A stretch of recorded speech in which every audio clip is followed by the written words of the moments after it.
Okay, so let's unpack this one. Imagine a story from, well, ancient times Hmm.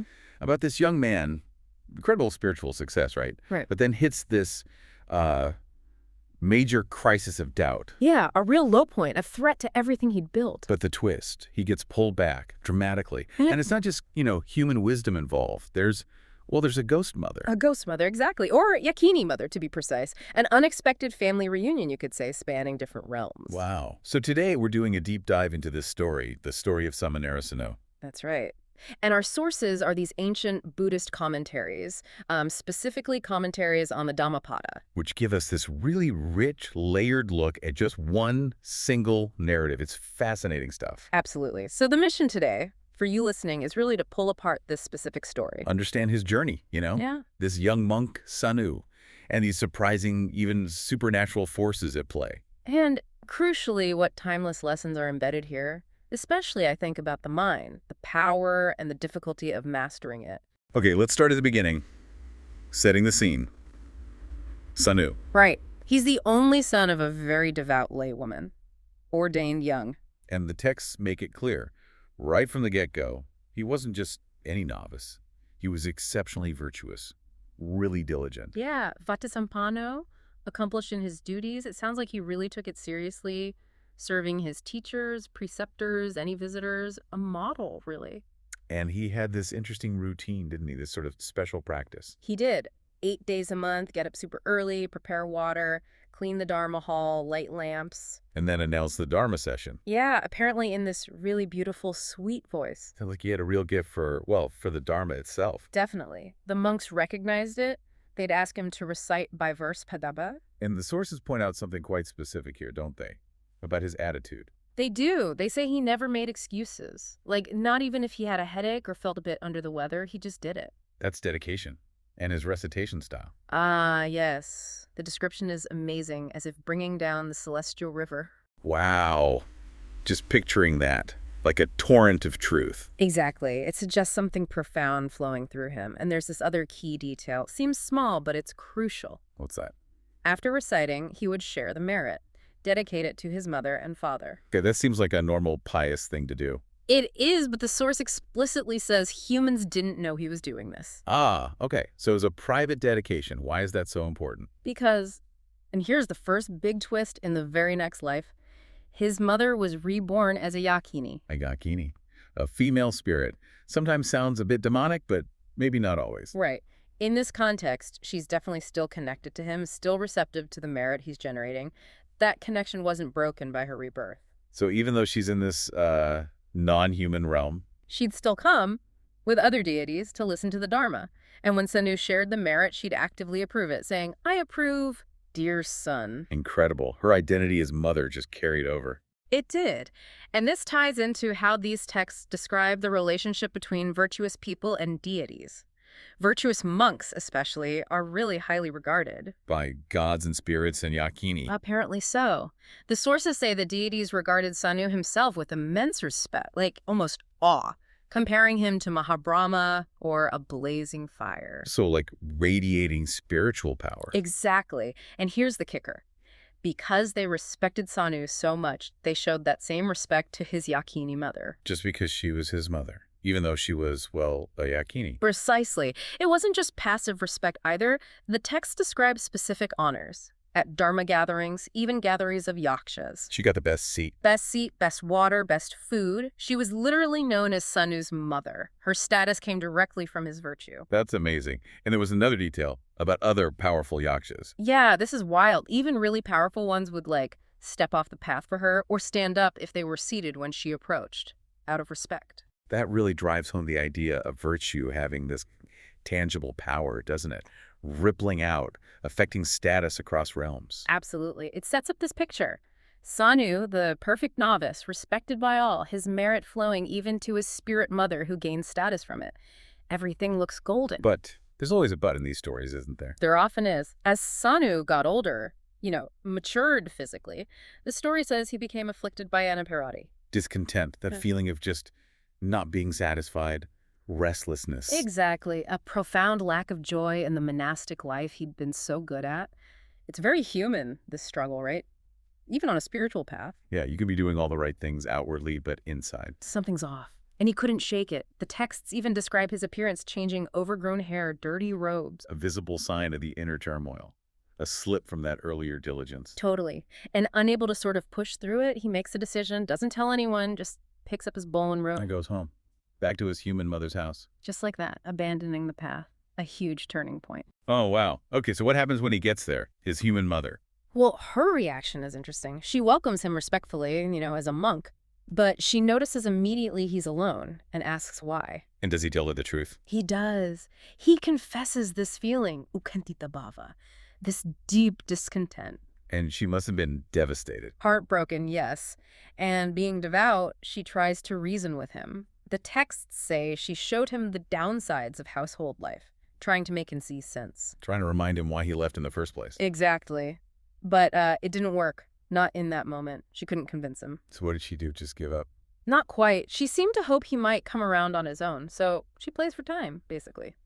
Offers incredible hospitality. Like stay for a meal? More than that. Gruel, then snacks, then a main meal.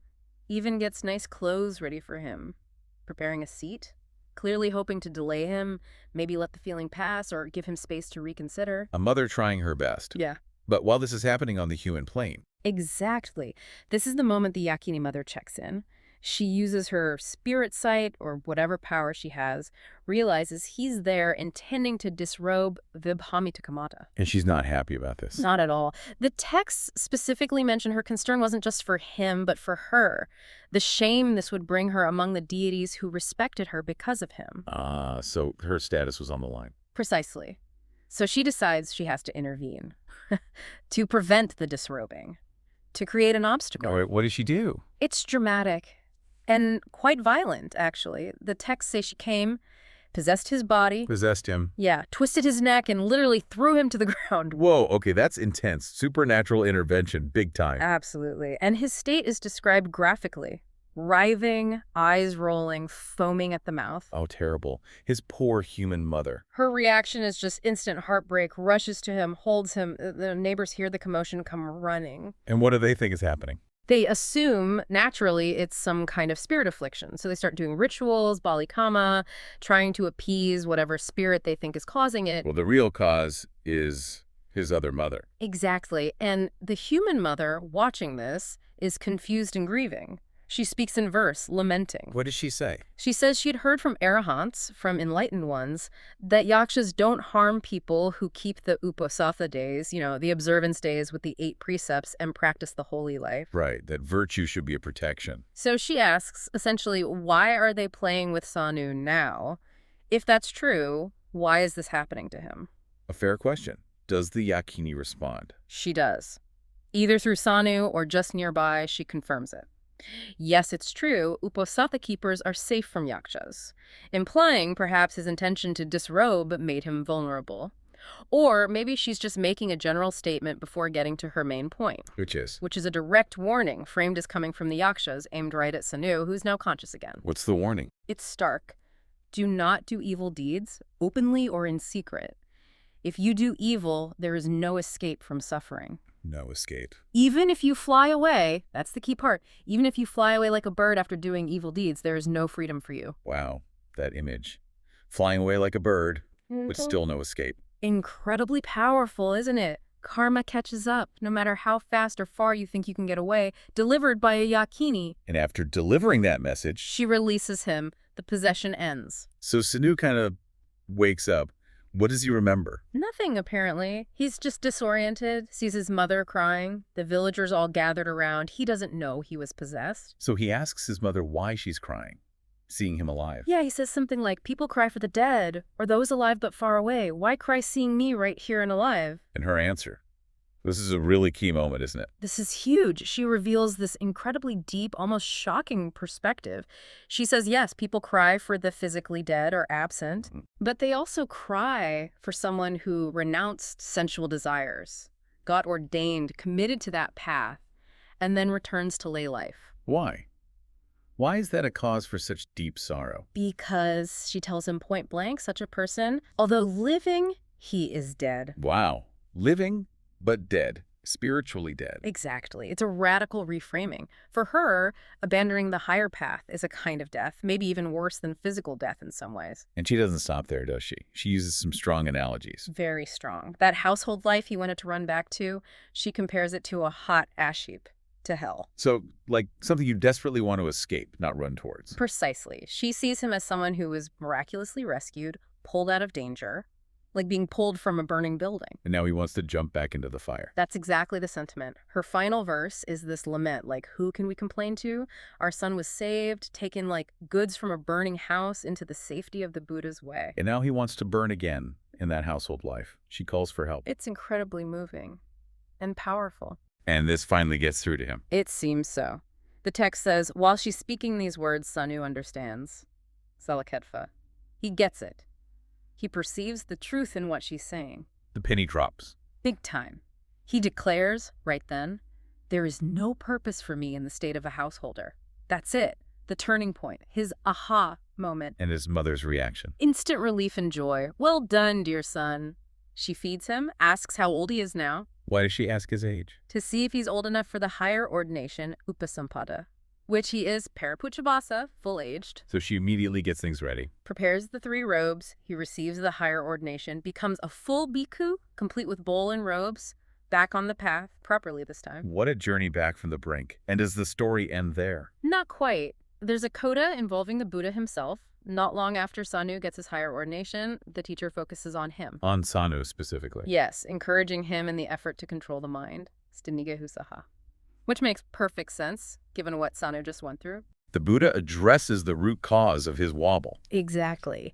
He describes the mind so accurately, how it's wandered for a long time, just as it wished, wherever it desired, however it pleased. That really nails the experience Sānu had, doesn't it? His mind just pulled him back home. Completely. And the Buddha gives this clear warning. For one who does not restrain it, there is no welfare. No good comes from letting the mind run wild. So what's the solution? Effort. Conscious effort is needed. And the Buddha uses that incredibly vivid analogy. The elephant. Yes. The mind must be restrained like a skillful elephant driver with a goad restrains a rutting elephant. A rutting elephant.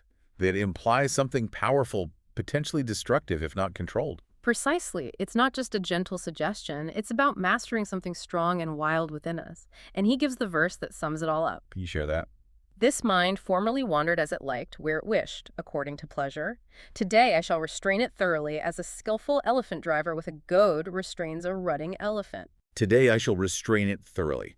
That's a powerful resolution. It is, and the commentary explains it further. The past wandering driven by desires, defilements. The present resolve is about careful attention, preventing the mind going astray, just like that mahout with the hook controlling the maddened elephant. It's about active vigilance. And did this teaching land well? It seems it did, and not just for Sānu. The sources say many deities who were listening in at the same time also gained insight into the Dharma right then. Wow, so Sānu's struggle and the teaching it prompted had a wider benefit. It appears so. And Sānu himself, what became of him? The story gives us a glimpse into his later life. He apparently went on to learn the entire Tripitaka, the Buddhist canon. Became a great Dharma preacher, lived a long life, 120 years. And the phrase they use, shook the entire Jambu Island. Yeah, basically means he had a huge, widespread impact through his teachings across India, before eventually attaining parinibbana, final liberation. So from near disaster to becoming a major teacher, his story really left a mark. Definitely. What a narrative arc, huh? Incredible. You've got the early virtue, the yakkhinī mother connection, the crisis of discontent, the double mother intervention, one supernatural, one profoundly human. The stark living dead concept, the return, and then that core teaching from the Buddha about mastering the mind, it's packed. And thinking about this for you listening, well, discontent is pretty universal, isn't it? That pull towards old comforts, old habits, even when you know you've moved on to something better. We all feel that sometimes. And that idea from his mother being living dead, if you abandon a higher path or a commitment you've made, that's challenging. It really makes you think about what constitutes being truly alive. It does, and the struggle is real. Controlling the mind, as the Buddha taught Sānu, it's not easy. That elephant analogy still hits home today. Absolutely. It's a constant practice. So maybe something to mull over. What are the hot ash heaps in your own life? those things you've maybe escaped from, but that still exert a kind of pull, tempting you back? That's a great question. Or, on another angle, think about support. How sometimes help or a crucial insight comes from the most unexpected places, right when you need it. Like a yakkhinī mother showing up, figuratively speaking. Yeah, just when you think you're stuck, something shifts. This deep dive really brought out some profound ancient ideas about struggle, support, and the mind. It certainly did, a story that keeps on giving.